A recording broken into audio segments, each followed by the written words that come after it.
We're so glad you're still with us on Colorado and Company. Okay, about 7 years ago, some very smart junior high school student decided to do what they could to help all teens gain access to opportunities and education. The nonprofit organization they started, EEQUAL, now has chapters that go beyond Colorado, and it's all youth run. Can you believe that? Mateen. I'm saying Martini. What is wrong with me? Mateen was one of EEQUAL's founders and is taking time between his travels and his studies at Harvard, by the way, to join us with an update. Oh my goodness, Mateen! Hi, how are you? Good it's so good to see you. Well, we love having you whenever you are back in Denver. I love being here. It's been so much fun. Yeah, what's life been up to for you? Lots of chaotic traveling and exploring the world and seeing how we can make the biggest impact in people's lives. I love that. You've had this concept from a very young age. As a matter of fact, we've seen you and EEQUAL grow over the years. But for our viewers who may not know about the organization, tell me what it is, what you guys do. Yeah, so EEQUAL, we're a national nonprofit organization working with students experiencing homelessness on increasing access to higher education and also breaking down the stigma around student homelessness in America. And we do that through twofold programming. We have a scholarship program that helps pay for higher education costs for students experiencing homelessness. And then any of the students that get accepted into our scholarship program also get paired with a mentor. So a professional mentor who works with them one-on-one on getting them through their school journey and their professional journeys.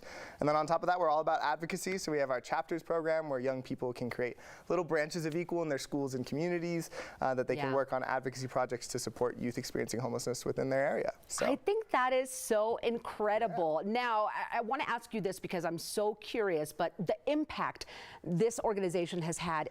Student homelessness. When I hear that, maybe it's something we don't see every day, but you do. What is that like for you to see that? Well, I think it's very interesting just considering the beginning of this story, because we used to work as an organization called Helping the Homeless Colorado, and we were right here based in the Denver area before we expanded, and we used to just pass out basic necessities to people out on the streets, and that impact was huge. We had distributed over 50,000 basic necessities by the time I was a senior in high school, and then learning about the young people who are struggling with homelessness too caused us to pivot towards education and seeing that a lot of young people are experiencing homelessness while living in their cars, while still being college students, and being in families in transition. So that's really where the concept of our scholarships and our chapter program came about. And excited to say we've committed over $100,000 in scholarships to support young people going to some form of post-secondary education. Yes. Because we're a youth-led organization, social media is our game, so we've really increased our digital footprint and really creating conversation online about this issue. And then on top of that, our chapters, young people being able to take initiatives in their local schools and communities on doing something positive on their own. I love this, Mateen. I commend you for having the braveness to say, I want to start something. And I think also we forget about the young people sometimes. We really, I feel like as a society we do. You know, the high school kids, the freshmen, even in eighth grade is a crucial time in their lives. And we need to think about that more and help them on their journeys. Okay, we just want to share some highlights of your years of appearing on the show. Look at this. Oh. Do you remember all these interviews? I do. I remember like many years ago being like rehearsing the night before because it was our first Coco segment, and I was like, what am I going to say? What am I going to say? I can't imagine you rehearsing. You are a natural, my dear. Oh, that's very sweet of you.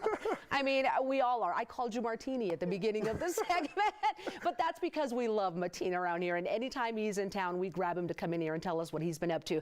Well, this is also a bittersweet moment for you because you're moving on from your position at EEQUAL. Now, while that door closes, another one opens. What's going on? Yeah, I mean, I think whenever a founder creates something, the goal should also be in hindsight that you want to see this organization grow without you in some capacity. And started it when I was 14, and now being 21, it's been quite a while. And I think it's just exciting to see a new group of young people, a new group of intergenerational leaders who are going to kind of come together and bring their creativity and their ideas to this organization in a way that maybe I couldn't have imagined before. So that's very exciting to me. Of course, it's a little bittersweet being able to leave something that you've worked very, very hard on Yes, and for you many have. hours. But I am very excited to see what this new team brings to the organization, what they've already been doing for so long. Yeah, so. it's time to hand off the reins, right? Yeah. Well, I want to ask you, while I have you here, I have a 14-year-old who is going to be a freshman. I'm trying to recruit him. Okay, well, she's going to East High School, Okay, we ninth have- grade.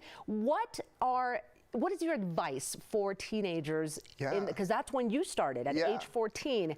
What's your biggest takeaway, and what would you say to the 14-year-olds out there? Well, I think what I had to learn very early on is just how to ask for help. I think it's very Yes. intimidating, and especially we're told at a young age, like, you know, go to school and learn how to do all these things, and then you'll become the professional who can do something. And I do think that is true, and there's some merit to that. But at the same time, you can learn how to make a difference, and it might look different for people that are very young. So I guess learning to ask for help, and I really do believe that rejection is kind of just redirection, right? So if someone says no, great. Now you know that you can go on to the next person. But if you spend all your days wondering what that person might say or what opportunity would look like on the other side of it, you just have to go for it and see. And on the other side of it, I would encourage, you know, our older generations to really think about taking a chance on young people. I've had so many opportunities come because I was the eager, you know, student outside of the grocery store asking everyone for help, to sending cold emails, and EEQUAL really grew to what it is because I just had a lot of